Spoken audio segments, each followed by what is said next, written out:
Praise the lord. ప్రభువైన యేసుక్రీస్తు నామములో మీ అందరికీ నా యొక్క వందనాలు. అందరూ బాగున్నారా? ప్రతిదినం దేవుని యొక్క వాగ్దానం ద్వారా మీరు ఎంతగానో బలపరచబడుతున్నారని ఆశిస్తున్నాను. మరి ఈ ఉదయకాల సమయంలో దేవుని యొక్క వాగ్దానాన్ని చదువుకుందాం. పేతురు రాసిన మొదటి పత్రిక 5వ అధ్యాయము 7వ వచనము. ఆయన మిమ్మును గూర్చి చింతించుచున్నాడు గనుక మీ చింత యావత్తు ఆయన మీద వేయుడి. ఆమేన్. చాలా చక్కటి వాగ్దానాన్ని దేవుడు మనకు అందించి ఉన్నాడు. దేవుని యొక్క వాగ్దానము వాక్యము మనకి ఏమని సెలవిస్తుంది అంటే, దేవుడు మనల్ని గురించి చింతిస్తున్నాడు. మన లైఫ్ ఎలా ఉండబోతుంది, మన ఫ్యూచర్ ఎలా ఉంటే బాగుంటుంది, మనకి ఏది ఉంటే బాగుంటుంది, ఏది లేకపోతే బాగుంటుంది అని నీకంటే ఎక్కువగా నాకంటే ఎక్కువగా చింత మన మీద ఎవరికి ఉంది అంటే, ప్రాణాలే పెట్టి మన కోసం మనల్ని కన్న యేసేకు మన మీద చింత అనేది దేవుడికి మన మీద ఉన్నదండి. చాలా విషయాల్లో నా గురించి ఆలోచించడానికి ఎవరు లేరు, నా విషయంలో కేర్ తీసుకోవడానికి ఎవరు లేరు.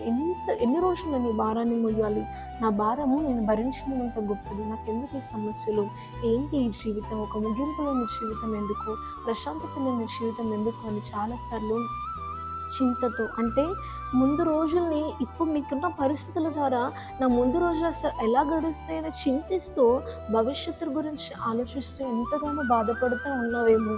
కానీ అలా ఎంత మాత్రం నువ్వు బాధపడకూడదు. దేవుని యొక్క వాక్యం మనకు సెలవిస్తుంది ఏంటంటే, నీకంటే ఎక్కువగా దేవుడు మన విషయంలో చింతపడుతున్నాడు అని దేవుని వాక్యం అనేది మనకు సెలవిస్తుంది. మనకి ఏదైతే బాగుంటుంది, ఏది ఉంటే బాగుంటుంది, ఏది లేకపోతే బాగుంటుంది, ఏది ఇస్తే బాగుంటుంది, ఏది ఇవ్వకపోతే బాగుంటుంది అనేది దేవుడు బాగా ఆలోచించి మన విషయంలో మనకి ఏది తీసుకొని దేవుడు మనకు అందిస్తూ ఉంటాడండి. కాబట్టి నీ తల్లిదండ్రులు నీ గురించి చింతించకపోవచ్చు, ఇంకా నీకు వయసు వచ్చాక వాళ్ళది వాళ్ళు చూసుకుంటే నేను వదిలేయచ్చు. నీ ఫ్రెండ్స్ అయితే ఇంకా నీ గురించి చింతించకపోవచ్చు, ఎందుకంటే వాళ్ళ గురించి చింతించడానికి వాళ్ళకి టైం ఉండకపోవచ్చు. సో కానీ నీ కోసం చింతించాడు అంటే, చింతించడం అంటే ఎప్పుడు ఇంకేది ఇవ్వాలి, ఏమి ఇవ్వాలి, ఎలా అని ఒకళ్ళ మనుషుల గురించి చింతించడానికి, అయ్యో ఆయన జీవితం ఎలా ఉంది, ఎలా ఇలా మాత్రమే చింతించగలుగుతారు. కానీ క్రియారూపకంగా వాళ్ళ చింతను వాళ్ళు నీ గురించి చింతించి వాళ్ళు ఏమీ చేయలేకపోతారు. కానీ దేవుడు మాత్రం నీ గురించి చింతించడం ఆరంభించారనుకోండి, రేపటి కోసం నీకు అన్నీ సమకూరుస్తాడు. కాబట్టి దేవుని వాక్యం సెలవిస్తుంది, మీ గురించి మీరు చింతించకండి. చింతించి చింతని మీరు ఎంతగానో చింతించి అంత మాత్రం పొంగిపోకండి. మొదటగా నా నీతిని, నా రాజ్యాన్ని వెతకండి, అప్పుడు మీకు అన్నీ మిమ్మల్ని వెంబడించుకుంటూ వస్తాయి అని దేవుని యొక్క వాక్యం సెలవిస్తూ ఉంటుంది. మీరు గతించిన రోజుల్ని, ఉంటున్న పరిస్థితిని గుర్తు చేసుకుంటే ఎప్పుడు నా భవిష్యత్తు ఏంటి అని మీరు చింతించారనుకోండి, మీ జీవితంలో ఇంకా మీరు ముందటికి వెళ్ళలేరు. కానీ ఆ చింతలన్నీ మానేసి, మీ భవిష్యత్తు ఎలా ఉంటుందో అన్న చింత అనేది మానేసి, నా యేసయ్య నా గురించి చింతించడానికి ఉన్నాడు అని మొదటగా ఆయన నీతిని, ఆయన రాజ్యాన్ని మీరు వెతికినట్టయితే నీ ఊహలకు అందని రీతిగా నీ భవిష్యత్తు అనేది ఒక చక్కటి రూపంలోనికి దేవుడు తీసుకెళ్తాడండి.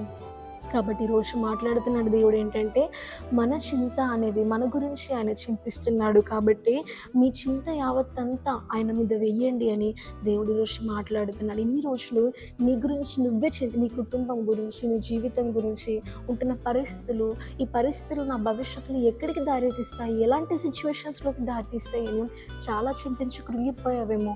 కానీ ఒక్కసారి దేవుని వైపు చూడు, నీ చింతతో ఆయన మీద వెయ్యి, మోయడానికి ఆయన సిద్ధంగా ఉన్నాడు.